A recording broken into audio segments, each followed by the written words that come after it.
안녕하세요. 중증 아토피 연합회입니다. 저번 시간에는 아토피 피부염 환자의 약제별 투약 주기와 2, 3차 병원에서 초진 시 준비해야 할 것들에 대해서 알아보았습니다. 오늘 이번 시간에는 소아청소년 보험급여 확대에 대한 내용을 다루겠습니다. 현재까지의 소아청소년 아토피 치료는 항히스타민 투여로 알레르기성 반응에 관여하는 히스타민의 작용을 최대한 줄여서 가려움을 줄여주는 데에 초점을 맞추었습니다.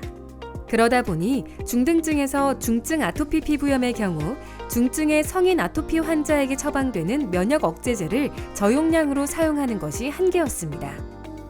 이때 증상 완화가 없는 중증 아토피 피부염 환자에게 국소 스테로이드가 처방되었는데 환자 스스로 치료 시기를 놓치거나 오남용 등의 일부 문제가 발생함에 따라 아토피 증상의 만성화라는 부작용을 가져오기도 했습니다.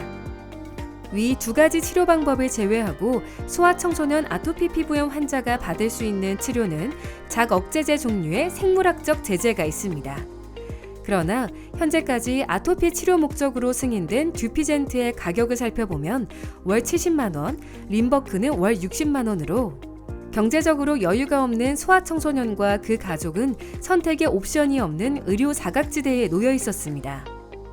그나마 최근 중증 난치질환 산정특례 등록 기준이 변경되면서 산정특례 기준 완화와 만 12세 이상 청소년 및 만 6세 이상 소아청소년에서 급여가 확대되었습니다.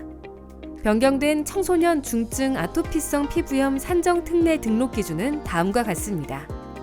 1차 치료제로 국소치료제를 4주 이상 투여했지만 증상이 조절되지 않고 이후 전신 면역 억제제를 3개월 이상 투여했음에도 이지가 50% 이상 감소가 없거나 부작용 등으로 사용할 수 없는 경우입니다. 이때 약제 투여 시작 전 이지 점수가 23점 이상이어야 합니다. 소아의 경우 과거 1년 이내 치료 이력이 있을 것, 그리고 약제 투여 시작 전 이지 21점 이상이어야 합니다.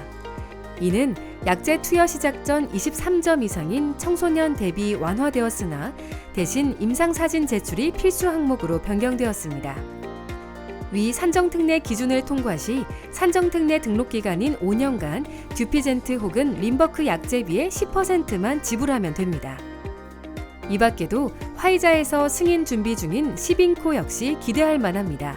현재 약제급여평가위원회 이하 약평위에서 조건부 통과되었으며 만 12세 이상 청소년의 중등증에서 중증 아토피 피부염 치료제로 급여 확대를 노리고 있습니다. 이러한 신약들이 앞다투어 출시되고 있고 급여 및 산정특례도 순차적으로 이루어지고 있으나 소아청소년 아토피 피부염 환자들에게는 여전히 남아있는 문제가 있습니다. 바로 제제 간 교차 투여가 인정되지 않는다는 점입니다. 현재는 소아청소년 환자들도 급여로 아토피 치료를 시작할 때 작억제제 중 하나를 선택할 수 있습니다. 다만 비슷한 질병인 건선은 제제 간 교차 투여가 가능하지만 아토피 피부염은 한 번 약제를 택하면 약제 간 교체가 불가능합니다. 만일 교체를 원한다면 급여를 위해 다시 처음부터 급여 과정을 거치거나 큰 비용을 지불하며 비급여로 투여하는 방법뿐입니다. 치료제의 기전과 개인마다 얻을 수 있는 효과는 상이하며 치료제가 맞지 않다면 종류를 바꾸는 것이 경제적입니다. 따라서 환자에게 가장 최적의 치료를 위해서는 교차 투여를 허용해주는 방안이 필요합니다. 이번 시간에는 소아청소년 보험급여 확대에 대해 알아보았습니다.